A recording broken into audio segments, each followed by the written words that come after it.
Hi guys, welcome back to this Become English Champion YouTube channel.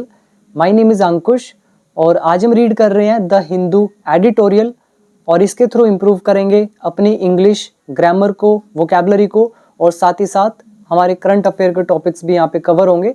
तो all in one video है, तो video को पूरा देखना, बहुत नॉलेज आपको यहाँ से मिलने वाली है। और ये जो PDF है मैंने टेलीग्राम ग्रुप में डाल दी है, आप पहले वहाँ से इस PDF को अपने आप रीड करो और उसके बाद मेरे यहाँ से वीडियो वॉच करके मैच कर सकते हो कि आपकी इंग्लिश कैसी है। ठीक है, तो शुरू करते हैं आज की इस वीडियो को। बाकी लेवल एडवांस रहेगा और जिसको इंग्लिश सीखना है वो डिस्क्रिप्शन बॉक्स चेक कर लेना, मैंने अपने ऐप का लिंक दे रखा है, कोर्स वहीं पे आपको मिल जाएगा। तो सबसे पहले हमारा टाइटल, अ डिसाइसिव मैंडेट, एक निर्णायक जनादेश। मैंडेट का मतलब होता है जनादेश यानी कि लोगों का आदेश। डिसाइसिव का मतलब होता है निर्णायक या अंतिम। तो एक अंतिम जनादेश या फिर एक निर्णायक फैसला या जनादेश, ठीक है, जो मर्जी आप कह सकते हो। अच्छा वर्ड है मैंडेट। इन शॉर्ट ये न्यूज़ हमारी बांग्लादेश में जो PM बने अभी, पहले मेल प्राइम मिनिस्टर हैं, तो उनसे रिलेटेड है, इसलिए इम्पोर्टेंट टॉपिक है। तो उनको किसने चुना है? लोगों ने। तो वो लोगों का आदेश हुआ ना, जन का आदेश, लोगों का आदेश, तो जनादेश मैंडेट। और कैसा है? डिसाइसिव है, निर्णायक है, अंतिम है।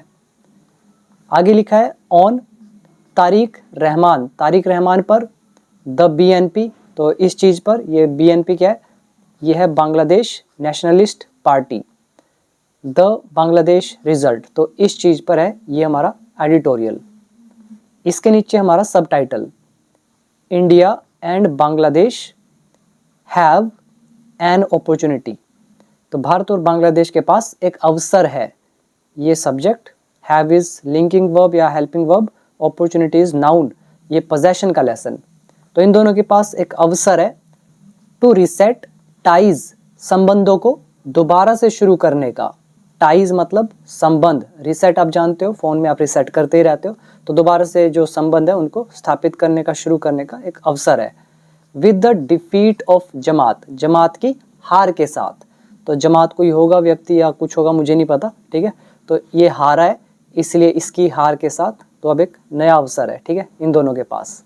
यहाँ पे आप याद कर लेंगे पहला वर्ड टाइज, संबंध, डिफीट इज हार, ये नाउन का काम करेगा, अपॉर्चुनिटी इज अवसर। Now the first paragraph, with a landslide verdict in its favour. यहाँ पे पहले मतलब समझ लो। फेवर मतलब होता है पक्ष, हक, ठीक है, अपने हक में, अपने पक्ष में। वर्डिक्ट का मतलब होता है फैसला या जीत। और लैंडस्लाइड एडजेक्टिव का काम कर रहा है, वर्डिक्ट नाउन और ये एडजेक्टिव। तो लैंडस्लाइड वर्डिक्ट कहीं भी आपको न्यूज़ में दिखता है ना, इसका मतलब होगा एक जबरदस्त जीत, मतलब जिसमें आप बहुत ज़्यादा, आपको बहुमत मिलता है, वन साइडेड एक तरह की विक्ट्री होती है। तो जबरदस्त मतलब जमीन ही खिसक जाती है, तो लैंडस्लाइड, जमीन खिसक गई, ऐसी वाली जीत, ऐसा फैसला, ठीक है।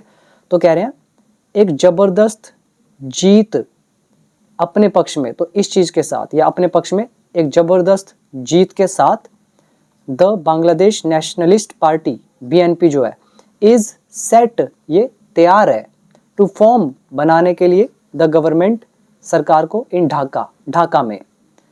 कोमा डाल के विद, जो विद को लगाकर सेंटेंस को बड़ा कर दिया। कह रहे हैं साथ में इट्स लीडर, इनके जो नेता हैं, कौन? तारिक रहमान, ये आप इमेज में देख रहे हो, ये कह रहे हैं ये जो लीडर है, नेता Tarique Rahman, becoming the country's first male prime minister, तो ये देश के पहले मेल प्राइम मिनिस्टर बनेंगे। इलेक्टेड, जो चुने गए हैं, टू द पोस्ट, यहाँ पे इलेक्टेड मतलब हिंदी होता है निर्वाचित होना, ठीक है, जो निर्वाचित हुए हैं या जो चुने गए हैं, टू द पोस्ट, पद के लिए, पोजीशन के लिए, इन डेकेड्स, तो यहाँ पर इलेक्टेड जो निर्वाचित हुए हैं, चुने गए हैं, यहाँ रिलेटिव प्रोनाउन भी आप डाल सकते थे PM के बाद, बट हमने शॉर्ट लिखा। और आप याद करोगे फेवर, पक्ष, फॉर्म, बनाना, सेट इज तैयार होना, सिंपल। तो अपने हक में, अपने पक्ष में एक जबरदस्त जीत के साथ बांग्लादेश की जो BNP है, ये नेशनलिस्ट पार्टी, ये तैयार है सरकार बनाने के लिए ढाका में, और जिसमें ये तारिक रहमान देश के फर्स्ट मेल प्राइम मिनिस्टर बनेंगे जो चुने गए हैं पोस्ट के लिए डेकेड्स में। डेकेड मतलब दशक। नाउ नेक्स्ट, और आपको मैं एक चीज़ और यहाँ पे बताता हुआ चलता हूँ। देखो, जिसको भी इंग्लिश में मास्टरी अचीव करनी है ना, तो कभी भी पहले न्यूज़पेपर नहीं पढ़ा जाता है। हमेशा आपको सबसे पहले इंग्लिश के रूल्स पे काम करना है, फिर आपको स्पीकिंग पर काम करना है। स्पीकिंग, रीडिंग, राइटिंग कुछ भी नहीं आएगा अगर आपको रूल नहीं आते होंगे। इसलिए पहला स्टेप रूल्स, फिर आपको स्पीकिंग इंप्रूव करना है, क्योंकि आपको जॉब लेनी होती है, ठीक है, स्कूल कॉलेजेस में जाना होता है, ठीक है, वहाँ पे प्रेजेंटेशन चलती हैं, तो हर जगह स्पीकिंग काम आती है। ये जो अभी मैं इंग्लिश आपके लिए पढ़ रहा हूँ एडिटोरियल, ये डिफ़िकल्ट लेवल होता है, ठीक है, यूपीएससी एसएससी टाइप का लेवल होता है, तो उसमें बहुत गिने चुने लोग जाते हैं, लेकिन स्पीकिंग सभी को चाहिए। तो इसीलिए कह रहा हूँ कि रूल्स के बाद स्पीकिंग पर काम करना। वैसे मैंने आपको समझाया हुआ है कोर्स में सब कुछ। और उसके बाद आपको न्यूज़पेपर पढ़ना है। जब न्यूज़पेपर आपको पढ़ना थोड़ा आने लगे, लास्ट में जाकर आपको एडिटोरियल पढ़ना है, क्योंकि जब आप एडिटोरियल और न्यूज़पेपर पढ़ना शुरू कर देंगे ना बिना स्पीकिंग की प्रैक्टिस किए, तो आप हमेशा स्पीकिंग में परेशान रहेंगे, आप स्पीकिंग नहीं कर पाएंगे। बहुत सारे स्टूडेंट ऐसे मैंने देखे हैं जो न्यूज़पेपर एडिटोरियल सीधा पढ़ना शुरू करते हैं, एक तो रूल भी नहीं आते, स्पीकिंग तो आती ही नहीं है, फिर भी शुरू कर देते हैं और 5 साल तक सीखते रहते हैं, कुछ भी नहीं आता उनको। इसीलिए मेरी बात मानना, रूल देन स्पीकिंग, फिर न्यूज़पेपर, फिर एडिटोरियल पढ़ना। एडवांस लेवल होता है, तभी रूल आपको समझ में आएंगे। बाकी जो मुझसे सीखना चाहता है, जिसे एक्सपर्ट बनना है, तो वो टाइम वेस्ट ना करते हुए मेरा कोर्स ज्वाइन करे। बहुत ही अफोर्डेबल प्राइस है, मिनिमम सा प्राइस है, तो आप इसको जरूर ज्वाइन करना। ऐप का नाम है become English champion. A to Z चीज़ें मैंने सिखाई हैं, 500 से ज़्यादा वीडियोज़ हैं, वोकैबलरी लगभग 5000 के आसपास है। और जो ये आपके सामने वर्ड आ रहे हैं, तो ये सारे के सारे मैंने PDF में आपको दिए हुए हैं, ठीक है, आज भी दिखाऊंगा, तो देख लेना। तो अभी हम आगे बढ़ते हैं नेक्स्ट सेंटेंस की तरफ। मिस्टर रहमान्स रोड, मिस्टर रहमान का जो रास्ता है, कौन सा रास्ता? टू द पोस्ट, पद तक, मतलब ये जो PM की पोस्ट है ना, यहाँ तक का जो उनका रोड है, उनका जो रास्ता है, आगे कोमा डाल दिया यहाँ से यहाँ तक, तो ये रास्ता इज ड्रामेटिक, ये नाटकीय है, मतलब एक नाटक की तरह है। और इसके बाद देखो कोमा डाल के यहाँ पे एडिशनल इंफॉर्मेशन दिखाई जा रही है, लिखा है 2 डेकेड्स आफ्टर। 2 डेकेड्स कितने होते हैं? 20 साल। तो 20 साल बाद, किस चीज के 20 साल बाद? बीइंग बार्ड, प्रतिबद्ध किया जाने के या रोका जाने के। तो बार मतलब हो जाता है रोकना, ठीक है, एक तरह से स्टॉप लगा देना। और ये आ गया हमारा बीइंग का 6th यूज, बीइंग का 6th यूज। और उसमें हमने जो क्वासी पैसिव किया था, वो ये ट्रांसलेशन है आफ्टर बीइंग प्लस वर्ब की 3rd फॉर्म, ठीक है, पीटे जाने के बाद, ऐसे ही रोके जाने के बाद। तो 20 साल बाद, किसके 20 साल बाद? रोके जाने के। कहाँ से रोके जाने के? फ्रॉम इलेक्शंस से। क्यों रोका गया था? ड्यू टू केसेस के कारण, ठीक है। तो एक तो रोके जाने के बाद इलेक्शन से, एंड और किसके बाद? गोइंग इनटू एग्जाइल, और बनवास में जाने के बाद। एग्जाइल मतलब होता है बनवास। Under the previous Awami league government, जो पिछली उनकी अवामी लीग गवर्नमेंट थी, तो उनके तहत, उनके अंडर। तो 2 चीज़ों की यहाँ पे बात हुई, एक after being board from elections, election से रोके जाने के बाद, और गोइंग इनटू एग्जाइल, और बनवास पर जाने के बाद। तो उसके क्या है? 20 साल बाद। तो क्या हुआ है? तो ये जो इनका रोड टू पोस्ट है, PM का जो ये सफ़र है इस पद का, तो ये ड्रामेटिक है, नाटकीय है। विद, अब विद जोड़ के सेंटेंस आगे बता रहे हैं। With his return to Bangladesh just days before, और उनकी बांग्लादेश में वापसी हुई है कुछ दिन पहले ही। किससे कुछ दिन पहले? The death of his mother, उनकी मदर की मृत्यु से, एंड फॉर्मर प्राइम मिनिस्टर, और जो पूर्व प्रधानमंत्री है कौन? खालिदा जिया, तो इनकी मृत्यु के बाद, ठीक है।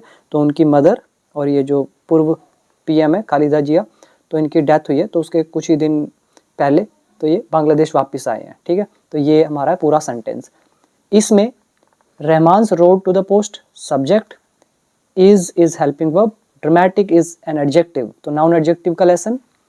फिर ये जो मैं आपको बता रहा हूँ आफ्टर बीइंग प्लस वर्ब की 3rd फॉर्म, जो हमारा वर्कबुक पार्ट 2 का छठा यूज है बीइंग का, देख लेना, एग्जैक्ट आपको दिखेगा। मैंने आपको 4 तरह से बनाना सिखाया था, आपके सामने है। अब आओ वर्ड मीनिंग पे। पहले है एग्जाइल, बनवास। हमने दिवाली के टाइम में बहुत पढ़ा ये वर्ड, और बाकी इसमें मुझे मुश्किल कुछ भी ऐसा लग नहीं रहा है वर्ड। फॉर्मर हो गया पूर्व, तो यही है इसके अंदर। आगे देखते हैं। द इंटरिम गवर्नमेंट, अंतरिम सरकार। अंतरिम क्या बताया था मैंने? टेम्परेरी। जो टेम्परेरी सरकार है, लेड बाय मोहम्मद यूनिस, मोहम्मद यूनिस के नेतृत्व वाली, या जिसका नेतृत्व मोहम्मद यूनिस के द्वारा किया गया। आप यहाँ पे ऐसे भी लिख सकते थे, विच वॉज। तो interim government which was led by, जिसका नेतृत्व किया गया, या फिर ऐसे लिख सकते थे विच इज़ लेड बाय, जिसका नेतृत्व किया जाता है मोहम्मद यूनिस के द्वारा। तो ये सरकार is expected to hand over, तो उम्मीद है कि ये हैंड ओवर करेगी, सौंपेगी द रेंस, लगाम को, टू किसको? मिस्टर रहमान को। ये लेसन है एक्सपेक्टेड टू, वर्ब की फर्स्ट फॉर्म, और रेंस मतलब होता है लगाम, जैसे घोड़े की लगाम होती है। इंटरिम, अंतरिम, हैंड ओवर मतलब हो गया सौंपना। आगे लिखा है डिस्पाइट, के बावजूद, किसके बावजूद? It's more than 2/3 of the elected seats, जो निर्वाचित सीट्स हैं तो इनको 2/3 से भी ज़्यादा मिली है। ठीक है, कहाँ पे? इन द जातीय संसद, जो जातीय संसद है या संसद, तो इसमें निर्वाचित सीट्स के 2/3 से भी ज़्यादा होने के बावजूद, डिस्पाइट, ठीक है, इसके बावजूद भी, the BNP has many challenges ahead, BNP के सामने बहुत सारी चुनौतियां हैं। नॉर्मल इंग्लिश है। डिस्पाइट इज अ प्रेपोजिशन, पूरा चैप्टर कराया हुआ प्रेपोजिशन के लेसन में। फिर ये हमारा आ गया पोजेशन का लेसन, प्रेजेंट पोजेशन। आगे भी देखना, as the first elected government, पहला निर्वाचित सरकार या पहली निर्वाचित सरकार, और एज मतलब के नाते, की वजह से। ये लेसन हमारा है बीइंग का थर्ड यूज। ठीक है, अब आप कहेंगे बीइंग तो लिखा ही नहीं हुआ है यहाँ पे, तो एज लिखा हुआ है, फिर मैं बीइंग क्यों बोल रहा हूँ?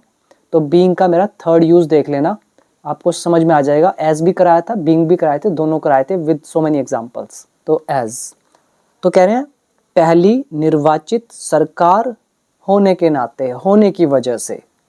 कब से काउंट कर रहे हैं ये? सिंस, सिंस बता रहा है से को, कब से? कह रहे हैं सिंस शेख हसीनाज आउस्टर। हमने एक वर्ब पढ़ी थी आउस्ट न्यूज़पेपर में, उसका मतलब क्या था? बेदखल करना, मतलब निकाल देना। ऑफिशियली जब निकाल दिया जाता है किसी पद से, पोजीशन से, तो आउस्टर हम यूज करते हैं, आउस्ट। ठीक है, तो आउस्टर एक नाउन है और वर्ब होती तो आउस्ट।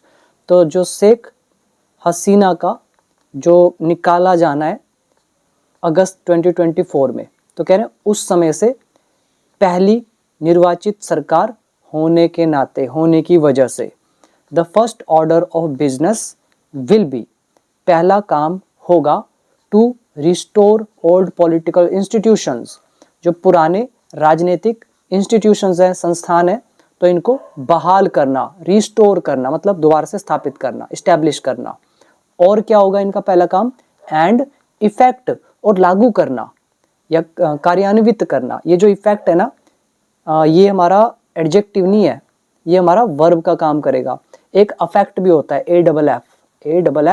AFFECT, ये होता है प्रभावित करना, ये होती है वर्ब, और ई से जो स्पेलिंग होती है वो होता है एडजेक्टिव, मतलब प्रभाव। लेकिन यहाँ पे इफेक्ट एडजेक्टिव नहीं है, वर्ब है, जिसका मतलब होता है लागू करना, इम्प्लीमेंट करना, एग्जीक्यूट करना।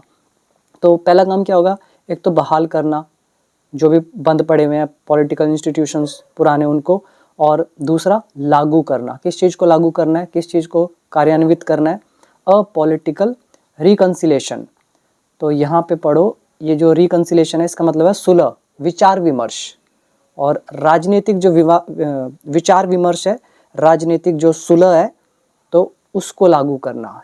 इन शॉर्ट कहें तो जो भी लड़ाइयाँ चल रही हैं तो उसको सेटल करना, ये मतलब है। पहले मैं वर्ड मीनिंग आपको दिखा देता हूँ। आपके सामने है एडिटोरियल वोकैबुलरी का PDF, वर्ड नंबर है 458। रिकन्सिलिएशन मतलब होता है मेल मिलाप या विचार विमर्श। मतलब आप जब मिल रहे हो, आपकी लड़ाई हो रही है किसी से, तो आप उससे मिलोगे, विचार विमर्श ही करोगे, आप मेल मिलाप कर रहे हो, आप उससे समझौता करोगे, आप उससे सुलह करोगे। फिर से अच्छे संबंध स्थापित करना, रिकन्सिलिएशन। तो ये आप सिनोनिम एंटोनिम पढ़ सकते हो, बाकी एग्जाम्पल आप PDF से पढ़ना। तो ये समझ में आ गया। और ये भी दूसरा वर्ड इफ़ेक्ट है, ये भी मैं आपको दिखाता हुआ चलता हूँ। ये है इफ़ेक्ट, वर्ब के रूप में लागू करना, कार्यान्वित करना, किसी परिवर्तन को घटित करना। तो अच्छा वर्ड है, पहली बार आया है इफ़ेक्ट एज अ वर्ब हमारे सामने। तो ये आप एग्जाम्पल पढ़ लेना फॉर मोर क्लैरिटी। पूरा मतलब निकाल लो। अब कह रहे हैं पहली निर्वाचित सरकार होने के नाते शेख हसीना के निकाले जाने के बाद से अगस्त 2024 में, तो पहला काम विल बी टू वो होगा रिस्टोर करना, बहाल करना ओल्ड पॉलिटिकल इंस्टीट्यूशंस को, और लागू करना किसको, राजनीतिक सुलह को, मतलब राजनीतिक सुलह करवाना इन शॉर्ट। ठीक, इसमें हमारे रूल एक आ गया बीइंग का थर्ड यूज, दूसरा सिंस से वाला टाइम इन टेंस वाला कॉन्सेप्ट, फिर ये हमारा लेसन है is to am to are to, past में वॉज टू वर टू, और फ्यूचर में विल बी टू, और उसके बाद वर्ब की first form. Next, this could mean, इसका मतलब हो सकता है। जब हम संभावना की बात करते हैं तो हम यूज करते हैं कुड मोडाल का, और मीन मतलब होना, वर्ब की first form, this is subject. So this could mean, इसका मतलब हो सकता है रिलीजिंग पॉलिटिकल प्रिजनर्स, जो राजनीतिक कैदी हैं उनको छोड़ना। एंड, और क्या मतलब हो सकता है, एंड आउटरीच, और संपर्क साधना, पहुंचना कहाँ पर, to the banned Awami League, जो प्रतिबंधित अवामी लीग है, मतलब जिस पे बैन लगा रखा है वो अवामी लीग, तो उस तक आउटरीच, उस तक पहुंचना। तो इसका मतलब हो सकता है राजनीतिक कैदियों को छोड़ना या उनकी रिहाई और पहुंचना बैंड अवामी लीग तक। कौन सी लीग कह रहे हैं, मैनी ऑफ हुज सपोर्टर्स, तो जिनके समर्थक, और यहाँ पे लगा दिया मैनी ऑफ, तो जिनके समर्थकों में से कह रहे हैं काफियों ने डिड नॉट वोट नहीं किया। यहाँ पे हुज हमारा रिलेटिव प्रोनाउन। आगे, the next will be to prepare, अगला होगा तैयारी करना। अब फिर से आ रहा है विल बी टू और वर्ब की फर्स्ट फॉर्म, और द नेक्स्ट सब्जेक्ट है, तो अगला मतलब कदम की बात हो रही है। तो अगला कदम होगा तैयार करना, तैयारी करना, फॉर द चैलेंज, चुनौती के लिए। कौन सी चुनौती, फ्रॉम द जमात इस्लामी से। ये जो जमात है ये हारी है, तो ये अपोजिशन होएगी, तो इनसे चुनौती आएंगी, तो उसके लिए प्रिपेयर करना, ये होगा कदम। और जमात इस्लामी क्या है, कह रहे हैं हुज कोलिजन, जिसका गठबंधन, कोलिजन मतलब गठबंधन, जिसको अलायंस बोलते हो, हुज यहाँ पर रिलेटिव प्रोनाउन, तो जिसका गठबंधन जो है वन, तो जिसके गठबंधन ने जीती अबाउट 75 सीट्स इन पार्लियामेंट में। इट्स बेस्ट परफॉर्मेंस येट, जो अब तक की उनकी सबसे बढ़िया परफॉर्मेंस है, प्रदर्शन है। यहाँ पर भी हमने विल बी टू का यूज़ किया। देन हुज रिलेटिव प्रोनाउन, यहाँ पे हुज कोलिजन सब्जेक्ट का भी काम करेगा, वन वर्ब की सेकंड फॉर्म पास्ट इंडेफिनिट। इसके बाद अगला सेंटेंस हमारा यहाँ से यहाँ तक है। यहाँ लिखा है as a more vocal opposition now, तो कह रहे हैं अब, यहाँ पे नाउ आ रहा है ना, यहाँ लास्ट में देखो, अब एक और भी ज़्यादा मजबूत या मुखर भी बोल सकते हो, विपक्ष होने के नाते। अब यहाँ पे जो एज है ये अगेन बीइंग का थर्ड यूज, तो बीइंग एन ओपोजिशन, एक विपक्ष होने के नाते। और कैसा विपक्ष है, वोकल है। वोकल मतलब जैसे वोकल ओपोजिशन होता है, मतलब बोलकर विरोध करना, ठीक है। तो यहाँ पे वोकल आपके गले से, आवाज से रिलेटेड वर्ड है। तो यहाँ पे इन शॉर्ट कहें तो आप विरोध कर सकते हो, क्योंकि आप ओपोजिशन में हो, खुल के विरोध कर सकते हो, तो इसको बोला गया वोकल ओपोजिशन, जो खुल के विरोध कर सकते हैं ऐसा विपक्ष। और स्ट्रोंगर कह सकते हो सिंपल भाषा में। तो कह रहे हैं एक और भी ज्यादा मजबूत विपक्ष के नाते, द जमात, ये जो जमात है, फिर यहाँ कोमा डाल दिया यहाँ से यहाँ तक, तो बाद में पढ़ेंगे। तो ये जो जमात है विपक्ष होने के नाते और भी ज़्यादा स्ट्रोंगर, तो ये विल ट्राई, ये कोशिश करेगा। जैसे यहाँ पे कांग्रेस है या गठबंधन जो भी, तो विपक्ष है, ऐसी जो जमात है विपक्ष है, तो ये विल ट्राई, ये कोशिश करेगा। एंड पुश, और एनकरेज करेगा, प्रेरित करेगा, धक्का देगा। द न्यू सेंट्रिस्ट गवर्नमेंट, जो नई, जो सेंट्रिस्ट का मतलब क्या हो गया, सेंटर मतलब क्या होता है, मध्य, और सेंट्रिस्ट हो गया मध्य मार्गी, मतलब जो बीच से निकलती है, मध्य मार्गी, मार्ग मतलब रास्ता, तो मध्य मार्गी बीच का रास्ता। तो ये जो नई मध्य मार्गी सरकार है, तो इसको ये पुश करने की कोशिश करेंगे और धक्का देंगे, एनकरेज करेंगे। कहाँ पे पुश करेंगे, कहाँ तक, टू द राइट, जिसको आप बोलते हैं ना दक्षिणपंथी, तो दक्षिणपंथियों की तरफ। हाँ, दो तरह के विंग्स होते हैं, एक आपने पढ़ा होगा पॉलिटिक्स में बार बार आता है, राइट विंग और लेफ्ट विंग। लेफ्ट विंग क्या होता है, वामपंथी, और राइट विंग क्या होता है, दक्षिणपंथी। अगर आपको नहीं पता लेफ्ट विंग राइट विंग क्या होता है, वामपंथी और दक्षिणपंथी क्या होता है, तो आपको ये समझ ही नहीं आया होगा ये राइट क्या चीज़ है। तो राइट का मतलब है दक्षिणपंथी, और नहीं पता तो गूगल करना, आपको अच्छे से समझ में आएगा। क्योंकि अभी मैं आपको पॉलिटिकल साइंस पढ़ाने नहीं बैठूंगा, वो आपका काम है। तो अब यहाँ पे पूरा सेंटेंस मतलब हुआ, कह रहे हैं एक और भी ज़्यादा जो मजबूत ऑपोजिशन के रूप में ये जो जमात है ये कोशिश करेगा और धकेलने की धक्केगा, मतलब धक्का देने की कोशिश करेगा ये जो नई मध्यमार्गी सरकार है, किस तरफ, दक्षिणपंथी की तरफ। और ये जमात कौन, हुज रिलेटिव प्रोनाउन डाला, कह रहे हैं हुज लीडर्स, जिनके लीडर्स ने हैव पिच किया है। क्या पिच किया है, और रिग्रेसिव लाइन, पहले इसको ही समझ लो, रिग्रेसिव जैसे प्रोग्रेस मतलब उन्नति करना, आगे बढ़ना, प्रोग्रेसिव लाइन मतलब उन्नति वाला रवैया, रुख। एक ऐसी धारणा होती है, ऐसे विचार होते हैं जिसमें आप आगे बढ़ रहे हो, तो उसको कह दोगे प्रोग्रेसिव लाइन। ऐसे रिग्रेसिव लाइन है, मतलब जो पिछड़ा रुख होता है, जिसमें आप जो पुरानी धारणाएं होती हैं उसके अकॉर्डिंग चलने की कोशिश करते हो, उसको बोला गया रिग्रेसिव लाइन। तो पिच और रिग्रेसिव लाइन। तो कह रहे हैं जमात, कौन जमात, कह रहे हैं जिसके लीडर्स ने ये जो पिछड़ा रवैया है, पिछड़ा रुख है, इसको अपनाया है। ठीक है, पिच किया है, पेश किया है, मतलब ठीक है, समझ में आ गया। पिच का मतलब यहाँ पे पेश करने से है। तो इन्होंने जो ये पिछड़ा सोच वाला या पुरानी धारणा वाला जो ये रुख अपनाया है, ऑन किस पर, विमेन्स राइट्स, औरतों के अधिकारों पर, एंड फॉर रिलीजियस पॉलिटिक्स, और धार्मिक राजनीति के लिए। तो ये जमात, ठीक है, तो जिनके नेता ने ऐसा किया, तो ये जमात ऐसा कोशिश करेंगे सेंट्रिस्ट सरकार को दक्षिणपंथियों की तरफ धकेलने की। तो इसमें कोई बड़ी चीज़ नहीं है, बस आपको ये हुज रिलेटिव प्रोनाउन पता होना चाहिए।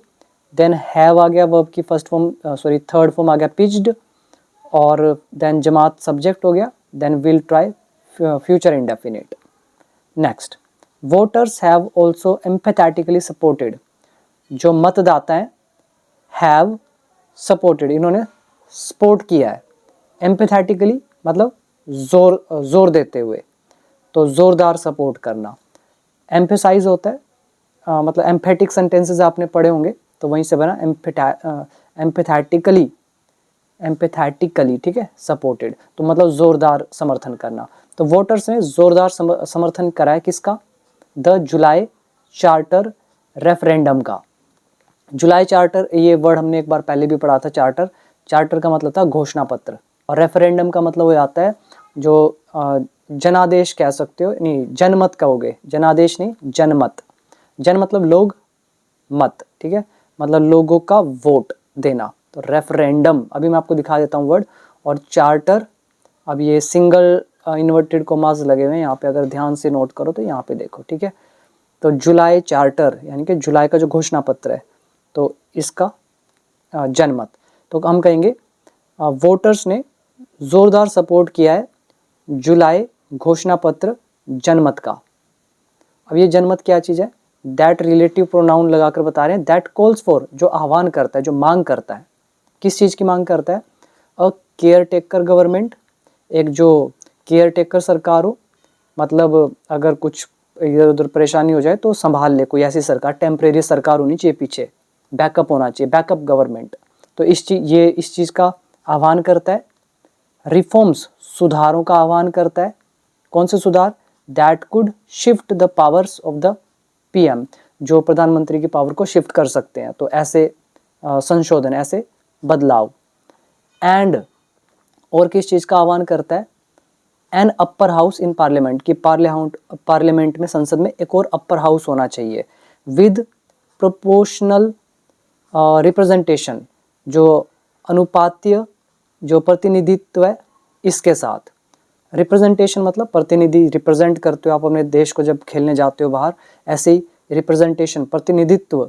और प्रपोर्शन, आपने प्रपोर्शन पढ़े होंगे भी, जैसे मैं बोलता हूँ आपको क्या करना है, दूध लेना है और दूध में जो ग्लास है, ऐसा ऐसा सोच लो कि एक गिलास आपको मिल्क लेना है और उतने ही 2 गिलास आपको पानी के लेने हैं, फिर आपको आधा गिलास इसी गिलास का कुछ और लेना है।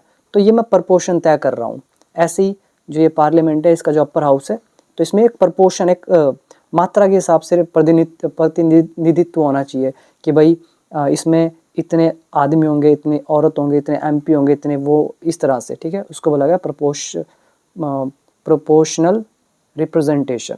अब यहाँ पे 3 चीज़ों की बात की है, ये कॉल फॉर मतलब आह्वान करना। पहली केयर टेकर गवर्नमेंट, फिर सुधार, और फिर अपर हाउस होना चाहिए पार्लियामेंट में। और कैसे रिफॉर्म्स होने चाहिए, कह रहे हैं दैट आ गया रिलेटिव प्रोनाउन, तो जो कुड शिफ्ट, जो शिफ्ट कर सकते हैं पावर को पीएम की। अब यहाँ पे एक और दैट रिलेटिव प्रोनाउन डला हुआ है, ठीक। तो इन शॉर्ट ओवरऑल सेंटेंस है प्रेजेंट परफेक्ट, फिर दैट रिलेटिव प्रोनाउन डाला, फिर कॉल्स फॉर, ये दैट कॉल्स फॉर, ये हो गया प्रेजेंट इंडेफिनिट। अब ये जो कॉल फॉर के बाद है सब अदर वर्ड है, अदर वर्ड के अंदर ये दैट वगैरह जो भी रिलेटिव प्रोनाउन जो लगाना है वो आप लगा सकते हो, ये आपके ऊपर है। अब इसमें वर्ड दिखा देता हूँ पहले मैं आपको। एक तो ये आ गया सेंट्रिस्ट गवर्नमेंट, मतलब मध्यमार्गी सरकार, बता ही दिया वैसे मैंने आपको। रेफरेंडम, ये आ गया जनमत संग्रह, या जनमत कह सकते हो, लोगों का जो भी है इकट्ठा करना, ये पढ़ लो। उस प्रक्रिया के लिए ये वर्ड हम यूज़ करते हैं जिसमें देश या क्षेत्र के नागरिक किसी महत्वपूर्ण मुद्दे पर सीधे वोट देकर फैसला करते हैं। तो वो सीधे सीधे, मैं जैसे मान लो इंडिया है, मैं इंडिया का सरकार चला रहा हूँ, अब मैं कह रहा हूँ मेरे को एक कुछ नया बजट पॉलिसी लेकर आनी है, तो वो हमें लानी चाहिए नहीं लानी चाहिए, मैं डायरेक्ट क्या करूँगा, लोगों का जनमत संग्रह करूँगा, उनका वोट इकट्ठा करूँगा डायरेक्ट, तो इसी को बोला गया रेफरेंडम। और वर्ड है हिट द ग्राउंड रनिंग, ये अभी आ जाएगा, आपको दिखा दूंगा, ठीक है। तो वोटर्स ने ज़ोरदार समर्थन किया है जुलाई का जो घोषणा पत्र जनमत है, जनमत संग्रह, जो आह्वान करता है केयर टेकर गवर्नमेंट का, मतलब ये सरकार होनी चाहिए, बैकअप गवर्नमेंट, टेम्परेरी गवर्नमेंट, सुधार होने चाहिए जो शिफ्ट कर सके पावर को पीएम की, और एक अपर हाउस होना चाहिए पार्लियामेंट में प्रोपोर्शनल रिप्रेजेंटेशन के साथ। मीनवाइल, इस बीच या इतने में या तब तक, mister Rahman must hit the ground running, mister Rahman को तेज गति से काम करना चाहिए। मस्ट आ रहा है शुड की जगह पे, जरूर चाहिए। हिट आ गया वर्ब की फर्स्ट फॉर्म। यहाँ पर hit the ground running idiomatic expression है जिसका मतलब होता है तुरंत तेजी से काम शुरू कर देना, शुरू से ही पूरे जोश के साथ सक्रिय हो जाना, एक्टिव हो जाना, ठीक। तो इनको भी शुरू हो जाना चाहिए, काम तेजी से कर देना चाहिए। ऑन किस चीज़ पर, रिवाइविंग द इकोनॉमी, जो अर्थव्यवस्था है तो इसको पुनर्जीवित करने पर। रिवाइव मतलब पुनर्जीवित करना, आपने रिवाइटल सुना होगा, सलमान खान की ऐड आती है, ऐसे रिवाइव वर्ब है। तो इकोनॉमी को जीवित करने पर तुरंत लग जाना चाहिए। और किस चीज़ पर लगना चाहिए, and restoring trade links with India, तो भारत के साथ जो व्यापार लिंक्स हैं तो उनको बहाल करने में, बहाल मतलब समझ रहे हो, मतलब दोबारा से इस्टेब्लिश करने में। चैप्टर मीनवाइल का लेसन, और ये हमारा must modal verb. Next, for new Delhi, नई दिल्ली के लिए, कोमा डाल दिया यहाँ से यहाँ तक। तो नई दिल्ली के लिए the outreach to the new government is important, जो ये नई सरकार है बांग्लादेश में, तो इनके साथ संपर्क साधना, आउटरीच करना, इन तक पहुंचना, तो ये क्या है इनके लिए, न्यू दिल्ली के लिए इम्पॉर्टेंट है। न्यू दिल्ली का मतलब इंडिया। और न्यू दिल्ली कौन कह रहे हैं, कीन, जो बहुत उत्सुक है, कीन मतलब वेरी ईगर। किस चीज़ के लिए ईगर है न्यू दिल्ली, कह रहे हैं टू रिसेट टाइज, संबंधों को दोबारा से स्थापित करने के लिए। आफ्टर, किस चीज़ के बाद, दे हिट अ नैडिर। अब ये जो वर्ड है ना नैडिर, इसकी प्रोनाउंसिएशन है ना नै भी निकलती है, नै डी र, इसकी प्रोनाउंसिएशन नैडर भी निकलती है, नादिर भी कई लोग इसको बोलते हैं, तो अलग अलग बोलते हैं सभी, ठीक है, एग्जैक्ट नहीं मिलती है कहीं भी। और मतलब आपको बता देता हूँ, वैसे एक बुक भी है, एक होता है बिल्कुल टॉप की पोजीशन, एक होती है सबसे नीचे की पोजीशन। प्लिंथ आपने सुना होगा, प्लिंथ टू पैरामाउंट, ठीक है। ऐसे ही ये नादिर टू जिनिथ, जिनिथ मतलब बिल्कुल टॉप, तो जिनिथ। ऐसे ही नादिर का मतलब हो गया लोअर पोजीशन, सबसे लोवेस्ट पोजीशन पे जब कोई चीज़ पहुंच जाती है। अगर मैं कह रहा हूँ आप स्पोर्ट्स खेल रहे हो, आपकी परफॉर्मेंस बिल्कुल लोअर पार्ट को हिट कर दिया, लोअर लेवल को, तो आप नादिर पे पहुंच गए हो, ठीक। तो कह रहे हैं आफ्टर दे हिट, दे मतलब इंडिया एंड बांग्लादेश, तो आफ्टर दे हिट और नादिर मतलब एक बिल्कुल लोवेस्ट पोजीशन पर पहुंचने के बाद अंडर मिस्टर यूनिस के सरकार के अंडर, तो उसके बाद रिसेट टाइज, संबंधों को रिसेट करने के लिए वेरी कीन, मतलब वेरी ईगर का मतलब होता है कीन। तो नई दिल्ली के लिए जो, अब यहाँ आप चाहो तो हु लगा सकते थे, हु इज़, तो जो बहुत उत्सुक है अपने संबंधों को फिर से बहाल करने के लिए, रिसेट करने के लिए, शुरू करने के लिए दोबारा, सबसे लोवेस्ट पॉइंट टच करने के बाद मिस्टर यूनिस के अंडर, इसके बाद नई सरकार तक संपर्क साधना बहुत इम्पॉर्टेंट है। Next, mister Modi government has had tensions with the BNP. Mister, ये जो मोदी गवर्नमेंट है, हैज़ हैड, तो इसकी तनाव रहा है बीएनपी के साथ, मोदी गवर्नमेंट का। ये हमारा लेसन है टाइम इन टेंस का, वीडियो नंबर 125।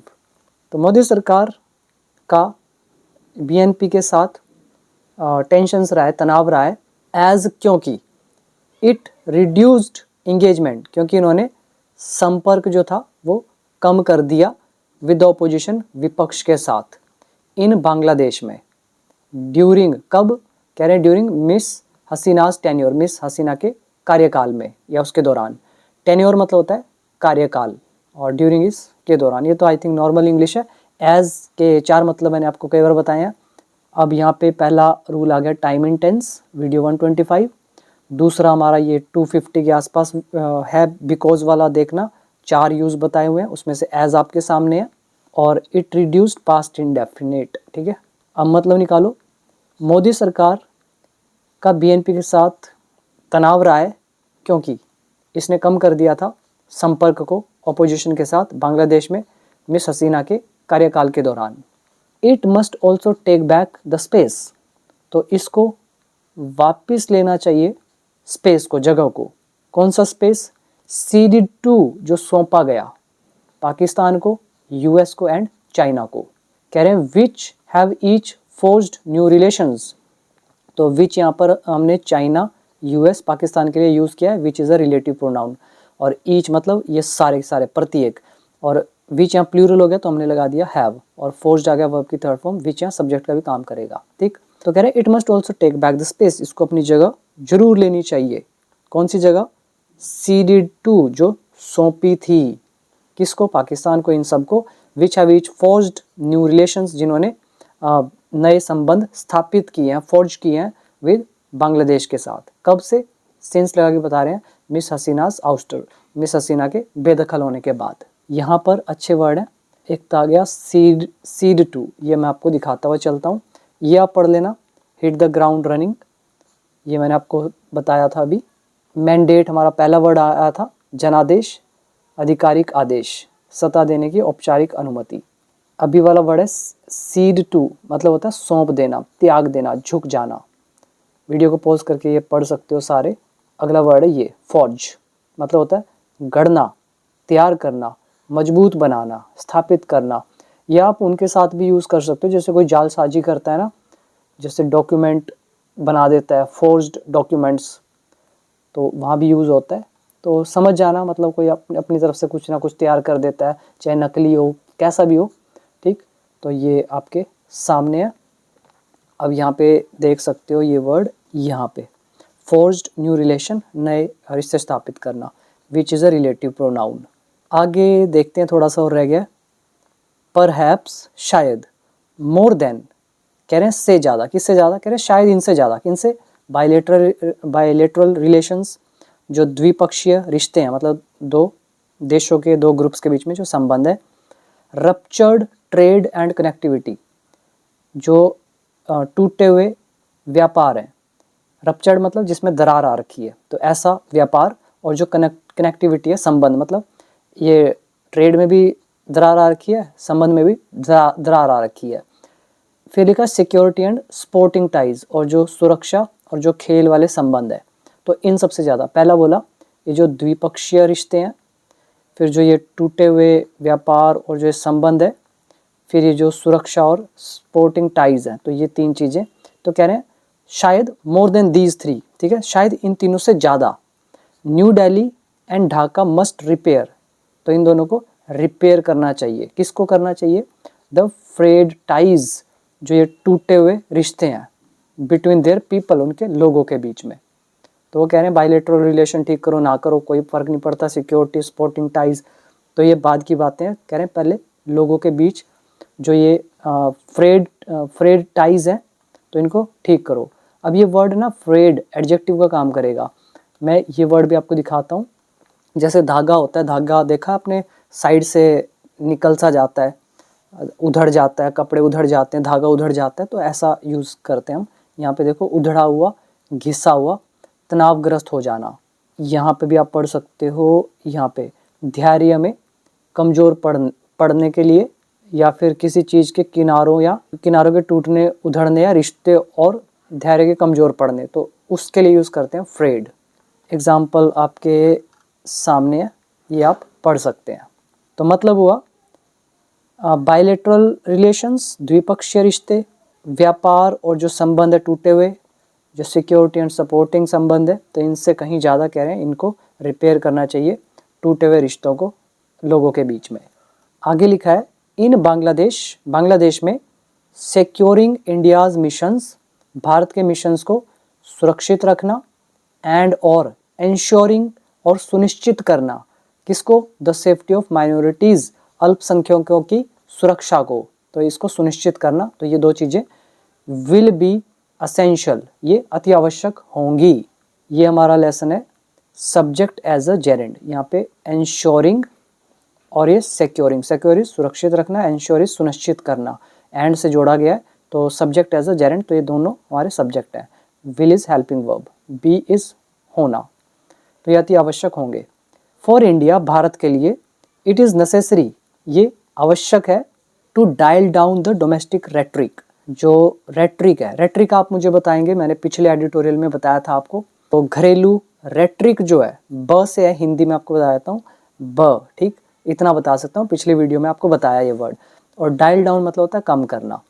तो भारत के लिए ये जरूरी है कि वो कम करे, किसको? जो घरेलू रेट्रिक है अगेंस्ट बांग्लादेश के खिलाफ। दैट इज़, यानी कि, दैट इज़ मतलब जैसे ऐसे लिखते हैं ना हम लोग, ऐसे ये लिखते हैं, हिंदी में बोल देते हैं यानी। तो दैट इज़, इसका मतलब बता रहे हैं कि ये जो हम बात कह रहे हैं ना, कौन सी रेट्रिक, तो कह रहे हैं दैट इज़, जो कि है अलाउइंग पॉलिटिकल ग्रुप्स, राजनीतिक गुटों को आज्ञा देना, टू थ्रेटन, धमकी देने के लिए, बांग्लादेशीज़ को इन इंडिया, भारत में। तो ये चीज़, तो इस चीज़ को कह रहे हैं कम करने की ज़रूरत है, कि ये जो आपने अलो कर रखा है पॉलिटिकल ग्रुप्स को, और कौन से पॉलिटिकल ग्रुप्स? कह रहे हैं मैनी आर एफिलेटेड, जिनमें से ज़्यादातर जुड़े हुए हैं रूलिंग पार्टी से। मतलब जैसे रूलिंग पार्टी यहाँ पे मोदी की है, मोदी हिंदू है, तो हिंदू संगठनों की बात कर रहे हैं, तो उनको जो आपने आगे दे रखी है धमकाने के लिए बांग्लादेशी इसको इंडिया में, तो कह रहे हैं ये जो डोमेस्टिक रेट्रिक है ना, तो इसको कम करे, ये भारत के लिए नेसेसरी है। The Modi and Rahman governments will have to move more dedicatedly, ये जो मोदी और इनकी सरकारें हैं, विल हैव टू, उसके बाद वर्ब की फर्स्ट फॉर्म, तो इस has to, have to, had to, will have to, ठीक है, पड़ेगा, तो इनको मूव करना पड़ेगा मोस्ट डेडिकेटेडली, ज़्यादा नाजुकता के साथ। हालांकि किस चीज़ में मूव करना पड़ेगा? इन मैनेजिंग, मैनेज करने में, मतलब बड़ी ही नाजुकता के साथ इन्हें मूव करना पड़ेगा मैनेज करने में इशू को। कौन से इशू? ऑफ मिस हसीना के मुद्दे को। और मिस हसीना कौन?